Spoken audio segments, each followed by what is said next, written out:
Bien, continuando con el estudio de las sociedades mercantiles, al ser estas personas morales o jurídicas y que por una ficción la ley les reconoce personalidad jurídica y por lo tanto les otorga atributos de la personalidad, vamos a analizar en qué consiste cada uno de estos atributos de la persona moral, en especial sociedades mercantiles. Y empezamos con el de la capacidad. En el caso de las sociedades mercantiles, la capacidad está condicionada por la realización de su fin social, de tal manera que sus representantes solo pueden hacer los actos necesarios para realizar el objeto social. De ahí la importancia de que se establezca en la escritura constitutiva, en el acta constitutiva, como objeto de la sociedad, porque ese va a ser su límite, su poder de actuación. Por eso suele ser de toda la escritura constitutiva pues la parte más extensa, porque más vale que sobre y no que falte. Tal vez en toda su vida jurídica la sociedad no va a realizar todas esas actividades o todas esas facultades que vienen en su objeto social, pero repito, más vale que sobre y no que falte, porque se tendría que hacer una asamblea general extraordinaria para agregarle facultades al objeto y que estuviera actuando la sociedad legalmente. Esto lo corrobora el artículo 10 de la Ley General de Sociedades Mercantiles cuando señala lo siguiente en su primer párrafo: la representación de toda sociedad mercantil corresponderá a su administrador o administradores, quienes podrán realizar todas las operaciones inherentes al objeto de la sociedad, salvo lo que expresamente establezcan la ley y el contrato social. Así, pues, las sociedades mercantiles limitan su capacidad a su objeto social, que lo encontramos en su acta constitutiva, y en su defecto a lo que establezca la ley. A diferencia de las personas físicas, que tenemos una capacidad de actuar más amplia, puesto que podemos hacer todo aquello que no nos esté prohibido. Acuérdese, lo que no está prohibido está permitido. Pues aquí vemos que la capacidad de las personas morales y en particular de las sociedades mercantiles se limita a su objeto social y a lo que establezca la ley. Bien, y también hay que acudir a la Constitución Política de los Estados Unidos Mexicanos para ver otras cuestiones relativas y aplicables a la capacidad de las personas morales o jurídicas y en lo particular de las sociedades mercantiles. Así, este artículo señala que la capacidad para adquirir el dominio de las tierras y aguas de la nación se regirá por las siguientes prescripciones. Y en primera instancia nos señala que solo los mexicanos por nacimiento o por naturalización, y, lo que nos interesa para nuestra materia, las sociedades mexicanas tienen derecho para adquirir el dominio de las tierras, aguas y sus accesiones, o para obtener concesiones de explotación de minas o aguas. Eso sería en primera instancia. Sin embargo, continuando con este artículo 27, el mismo derecho, la misma posibilidad le concede el Estado a los extranjeros, pero siempre y cuando se aplique la cláusula Calvo.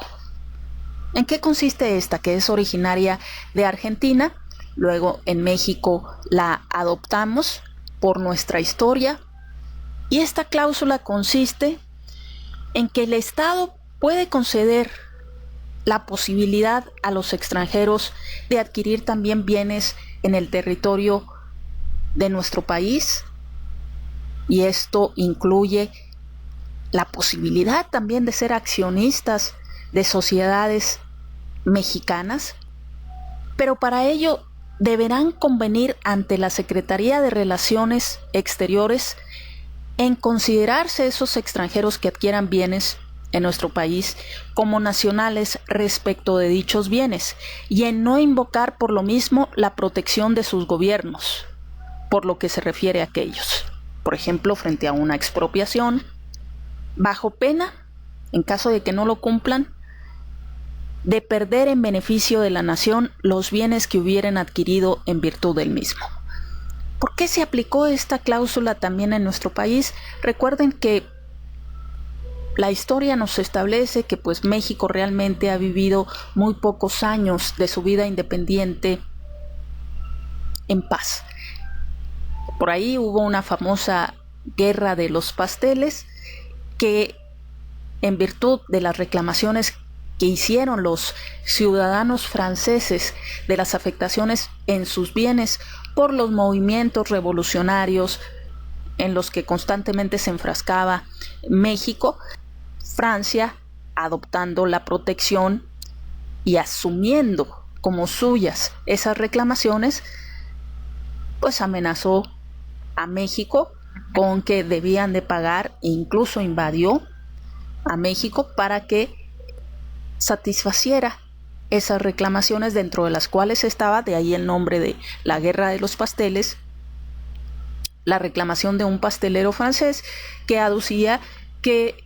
se habían internado a su pastelería los revolucionarios y pues se habían comido parte de su mercancía y habían hecho destrozos, lo cual había originado daños y perjuicios que estaban dentro de las reclamaciones que el gobierno francés estaba señalando. Lo mismo ha sucedido con Estados Unidos, que a lo largo de nuestra historia ha reclamado las afectaciones que sus ciudadanos han tenido en bienes, en propiedades de nuestro país. Entonces, por eso se decidió adoptar esta cláusula Calvo, lo cual se extiende no solamente para bienes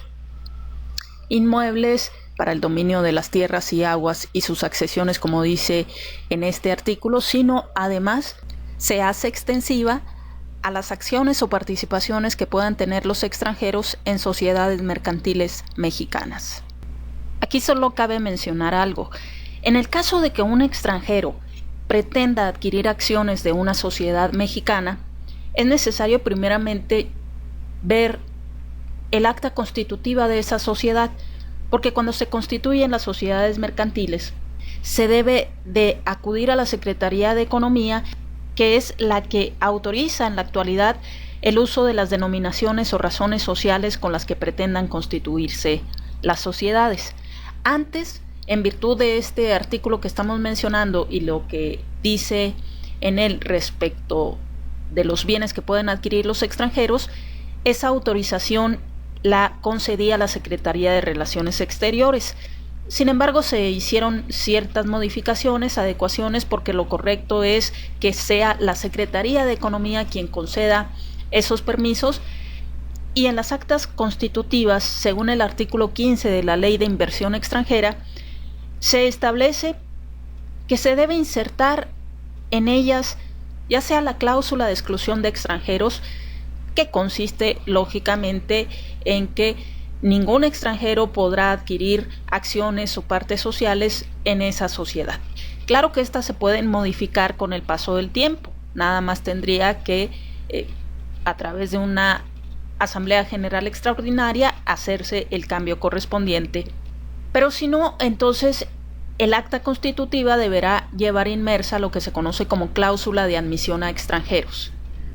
Y en esa acta constitutiva, con esa cláusula, se agregará el convenio previsto en la fracción primera del artículo 27 constitucional. Es decir, que todo aquel extranjero que adquiera acciones o partes sociales en esa empresa que sí permite la participación en su capital social de extranjeros, convienen en conducirse con respecto de esas acciones como nacionales y en no invocar la protección de su país, perdiendo en caso de hacerlo dichas acciones o partes sociales. Entonces, con esa inserción de esa cláusula Calvo se protege el Estado mexicano, porque en el momento que el extranjero pida la protección de su país para los bienes que tiene aquí en México, pues los perderá en beneficio de la nación. Ahora sí, la parte final de este párrafo que estamos comentando, pues nos señala las fajas prohibidas. Ahí sí no puede ningún extranjero adquirir el dominio directo. Y es en una faja de 100 kilómetros a lo largo de las fronteras y de 50 en las playas, por ningún motivo podrán los extranjeros adquirir el dominio directo sobre tierras y aguas. También en virtud de nuestra historia, hay que recordar, por ejemplo, que México perdió más de la mitad del territorio original que tenía frente a Estados Unidos y, por ejemplo, fue consecuencia precisamente de que, vamos al caso Texas, como esos territorios estaban prácticamente abandonados por el gobierno de México, se permitió a ciudadanos estadounidenses que se asentaran en esos territorios con sus familias, lo que a la larga y con el paso del tiempo permitió que posteriormente el gobierno de Estados Unidos reclamara ese territorio como propio, favorecidos precisamente por el apoyo que ya tenían de esos colonos que nunca se sintieron realmente mexicanos, que no lo eran, y que al momento en que su gobierno, el de los Estados Unidos, pidió su apoyo para ir en contra de México y quitarles ese territorio, pues así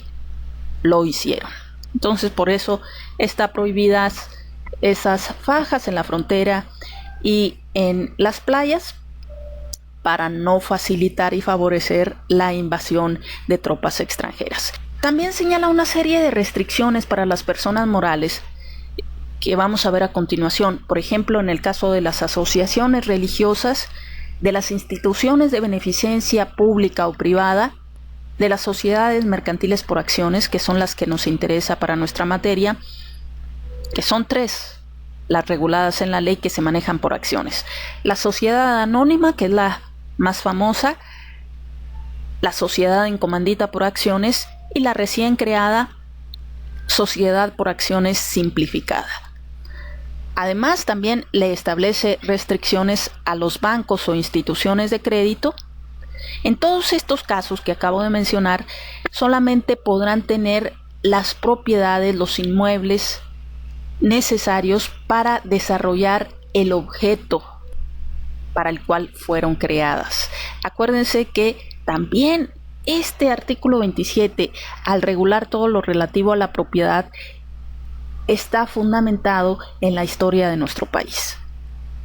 La Iglesia llegó a tener en un momento dado muchísimas propiedades a su nombre, por eso se les consideraba de manos muertas, porque no producían y además si llegaban a producir no pagaban impuestos, etc. Entonces, por eso se le llamó desamortización de los bienes de la Iglesia. Ahora ya no se les permite tener más que el número de bienes suficientes y necesarios para desarrollar su objeto. Igual en el caso de las instituciones de beneficencia pública o privada, y en el caso de las sociedades mercantiles por acciones, este artículo señala que solamente pueden ser propietarias de terrenos rústicos, pero únicamente en la extensión que sea necesaria para el cumplimiento de su objeto. Y en ningún caso las sociedades de esta clase podrán tener en propiedad tierras dedicadas a actividades agrícolas, ganaderas o forestales en mayor extensión que la respectiva, equivalente a 25 veces los límites señalados en la fracción 15 de este artículo. Porque puede tratarse de sociedades mercantiles que requieran de este tipo de terrenos, de este tipo de bienes, para producir la mercancía que ellos precisamente comercializan. Por ejemplo, los productos La Costeña. Por ejemplo, si se tratase de una empresa dedicada a fabricar vinos, pues es necesario tener propiedades inmuebles rústicas dedicadas a la actividad vitivinícola para producir ese vino que se comercializa. Pero también se debe de regular, y se hace en la Constitución y en leyes secundarias, esa propiedad para evitar lo que sucedía y que fue una causa de la Revolución Mexicana de 1910, pues las grandes concentraciones de tierra en pocas manos,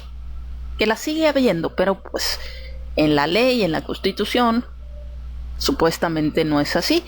En este caso, están prohibidos los latifundios y por lo tanto se le debe de poner ciertas restricciones. Si quieren ahondar un poco más en estas restricciones respecto de las sociedades mercantiles, posteriormente haremos un video para que veamos qué tanto de extensión pueden tener estas sociedades mercantiles por acciones. Y en el caso de las entidades federativas, es decir, los estados, incluyendo también a la ahora llamada Ciudad de México, así como los municipios de toda la República, que también son personas morales o jurídicas, tienen la capacidad plena para adquirir y poseer todos los bienes raíces necesarios para prestar los servicios públicos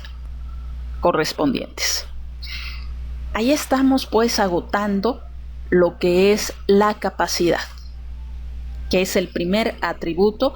de las sociedades mercantiles.